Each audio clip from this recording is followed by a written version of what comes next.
अस्सलाम वालेकुम, कैसे हैं आप सब फ्रेंड्स। आज सुबह से ही बारिश हो रही थी और कुछ देर पहले ही बारिश रुकी है।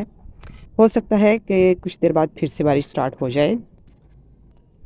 तो चलिए तब तक हम अपने प्लांट्स का थोड़ा हाल अहवाल जानने की कोशिश करते हैं। बारिश के बाद तकरीबन सभी प्लांट्स बहुत खुश नज़र आते हैं। तमाम पत्ते धुलकर बिल्कुल साफ़ हो जाते हैं और इनकी खूबसूरती में कई गुना इजाफा हो जाता है। बारिश के बाद अब मौसम आ चुका है कि हम अपने प्लांट्स को कटिंग के थ्रू मल्टीप्लाई कर सकें। तो देखते हैं कि किन किन प्लांट्स की हम कटिंग को बरसात के मौसम में लगा सकते हैं। सबसे पहले तो इस हिबिस्कस के प्लांट से ही शुरुआत करते हैं। इस प्लांट को कटिंग के ज़रिए ग्रो करना बेहद आसान है, स्पेशली मानसून के सीज़न में। आजकल आप किसी भी हिबिस्कस के प्लांट की वैरायटी को कटिंग के ज़रिए बहुत आसानी से ग्रो कर सकते हैं।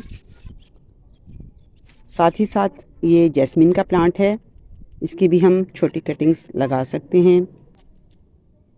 ये एक गार्डनिया का प्लांट है और इस पे फ्लावरिंग भी हो रही है। ज़्यादा धूप आए तो इसके पत्तों में थोड़ा येलो कलर आ जाता है या थोड़ी बर्निंग भी आ जाती है, लेकिन अगर मौसम स्टेबल रहे तो इसका कलर बहुत ही खूबसूरत लश ग्रीन हो जाता है। इस प्लांट को हम बहुत ही आसानी से कटिंग लगाकर मल्टीप्लाई कर सकते हैं। मेरे पास गार्डनिया के जितने भी प्लांट्स हैं वो सब मैंने कटिंग के ज़रिए ही ग्रो किए हैं। एक भी प्लांट मैंने नर्सरी से परचेज़ नहीं किया। एक और ये गार्डनिया का ही प्लांट है। यहाँ धूप कुछ कम आती है तो आप इसके पत्ते देखिए, इनका कलर काफ़ी ज़्यादा ग्रीन है, लेकिन ये फ्रंट पे रहते हैं, इन पे डायरेक्ट सनलाइट आती है तो इनके पत्ते कुछ येलो हो रहे हैं। एक ये वेरीगेटेड हाइबिस्कस की वैरायटी है। ये भी बहुत खूबसूरत लीव्स के साथ हमें रेड कलर के फ्लावर्स में देखने में मिलते हैं। इसको भी मैंने कटिंग से ही लगाया है और इसके अलावा भी मैंने इसकी बहुत सी कटिंग्स लगा रखी हैं जो सक्सेसफुली चल रही हैं। ये रात की रानी का प्लांट है, इसको भी हमने कटिंग के ज़रिए ही ग्रो किया है। अब बात करते हैं फाइकस के प्लांट की। फाइकस की जितनी भी वैरायटीज़ हैं सभी को कटिंग के ज़रिए उगाया जा सकता है, मल्टीप्लाई किया जा सकता है।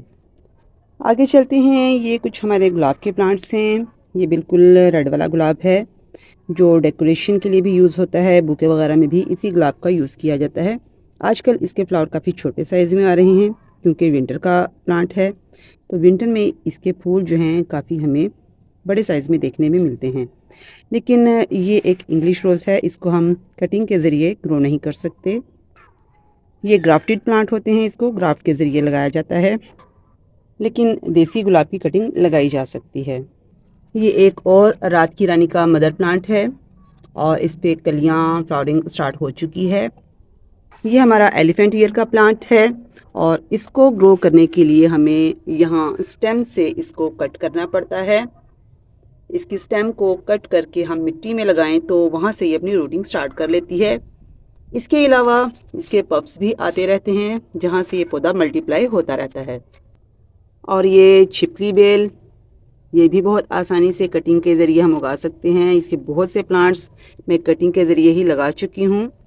एक इसकी ये कटिंग जो मैंने अर्ली ही लगाई थी, इसके पत्ते अभी कुछ कलर इनका थोड़ा येलो है क्योंकि यहाँ धूप डायरेक्ट आती है, लेकिन स्टेबल हो चुकी है ये। आहिस्ता आहिस्ता ये इसकी ग्रोथ भी तेज़ हो जाएगी बरसात के मौसम में।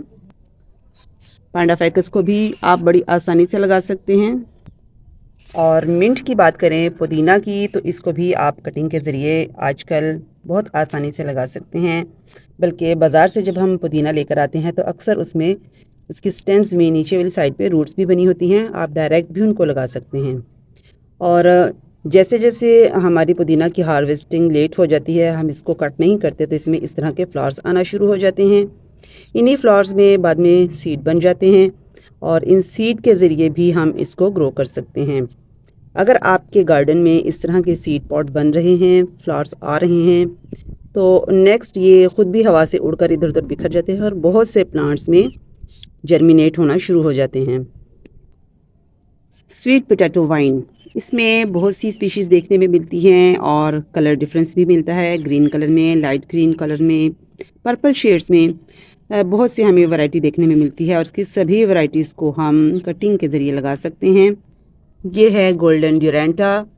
ये प्लांट भी कटिंग के ज़रिए ही तैयार किया गया है। पर्पल हार्ट वाइन, मॉनसून के सीज़न में इसे ग्रो करना तो बेहद आसान है। इसके अंदर बहुत ज़्यादा रूट्स बनना शुरू हो जाती हैं क्योंकि एटमॉस्फेयर में ह्यूमिडिटी बहुत बढ़ जाती है, तो इस तरह के प्लांट्स में अक्सर रूट्स जो हैं वो मिट्टी के बाहर भी आना शुरू हो जाती हैं। तो इसकी छोटी से छोटी कटिंग भी आप लगा सकते हैं, सक्सेसफुली ये ग्रो करना शुरू कर देता है। चांदनी का कोई सा भी प्लांट हो, मिनी चांदनी हो, बड़ी चांदनी हो, डबल चांदनी हो, सभी प्लांट्स को मॉनसून के सीज़न में कटिंग के ज़रिए लगाया जा सकता है। और ये है करौंदा का प्लांट, और इसकी ग्रोथ माशाल्लाह से अब बरसात में बहुत अच्छी हो चुकी है। इसका कलर भी बहुत ही खूबसूरत आ रहा है। इसे भी हम इसकी कटिंग्स लगाकर इसको मल्टीप्लाई कर सकते हैं, बल्कि बहुत सी कटिंग्स हमने इसकी लगा भी रखी हैं। करौंदा का ये जो प्लांट है ये हमने उसी मदर प्लांट से कटिंग्स लेकर ग्रो किया है, और अब ये अच्छे से ग्रो कर रहा है। एक और प्लांट, ये भी कटिंग के ज़रिए लगाया गया है।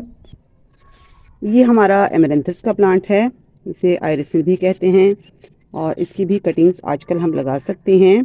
गर्मी में इसकी ग्रोथ पे काफ़ी असर हुआ था और इसकी हालत काफ़ी बिगड़ चुकी थी। टाइम के अंदर अंदर हमें इसकी कटिंग्स लगा लेनी चाहिए, अदरवाइज़ इसके ऊपर फ्लावरिंग आना शुरू हो जाती है, और जब फ्लावर आते हैं तो प्लांट अपना लाइफ साइकिल पूरा कर चुका होता है। इसलिए बेहतर है कि इस पर फ्लावर्स आने से पहले इसकी कटिंग को ग्रो कर लिया जाए। ये टिकोमा का प्लांट है, और इसकी भी हम छोटी छोटी कटिंग्स लगा सकते हैं। बहुत आसानी से बरसात के मौसम में सर्वाइव कर जाती हैं। इसके अलावा ये एक जेट्रूफा का प्लांट है, जिस पे बहुत खूबसूरत छोटे छोटे रेड कलर में फ्लावर्स आते हैं। इसको भी कटिंग के ज़रिए हम आसानी से लगा सकते हैं। फ्रेंड्स, अब तक जितने भी प्लांट्स मैंने आपको दिखाए हैं उन सब की मैंने खुद कटिंग लगाकर इसका एक्सपीरियंस कर रखा है, और इसके अलावा भी बहुत से ऐसे प्लांट हैं जिनको हम कटिंग के ज़रिए लगा सकते हैं। जिनके बारे में आप नहीं भी जानते उन्हें भी कटिंग लगाकर ज़रूर ग्रो करने की कोशिश कीजिए, क्योंकि तजर्बे से इंसान बहुत कुछ सीखता है। मनी प्लांट के बारे में कौन नहीं जानता। मनी प्लांट की कटिंग्स बहुत आसानी से ग्रो हो जाती हैं, तो इसको भी आप जितना हो सके उतना लगाइए। साथ ही साथ सिंगोनियम का प्लांट, ये भी कटिंग के ज़रिए बड़ी आसानी से लग जाता है। ये मोन्स्टेरा की एक वैरायटी है, और इसको भी मनी प्लांट की तरह ही सेम उसी प्रोसेस के थ्रू हम ग्रो कर सकते हैं। बात की जाए ड्रेसिना के प्लांट की, तो इसकी सभी वैरायटीज़ को कटिंग के ज़रिए लगाना बेहद आसान है। अगर माहौल सूटेबल मिले, एटमॉस्फेयर बहुत अच्छा हो, टेम्परेचर बहुत ज़्यादा ना हो ना बहुत ज़्यादा कम हो, तो ड्रेसिना की कटिंग्स जो हैं बहुत जल्दी सर्वाइव कर सकती हैं। इसके अलावा और भी बहुत से ऐसे प्लांट्स हैं जिन्हें हम कटिंग के ज़रिए उगा सकते हैं। जब भी आप कटिंग्स लगाएं तो बहुत ज़्यादा लगाएं, क्योंकि अगर कुछ कटिंग्स फेल हो जाती हैं तो कुछ उसमें कामयाब भी हो जाती हैं। लिहाजा एक से ज़्यादा कटिंग्स लगाएं। तो फ्रेंड्स, आज की वीडियो में इतना ही। मिलते हैं नेक्स्ट वीडियो में, तब तक के लिए अल्लाह हाफिज़।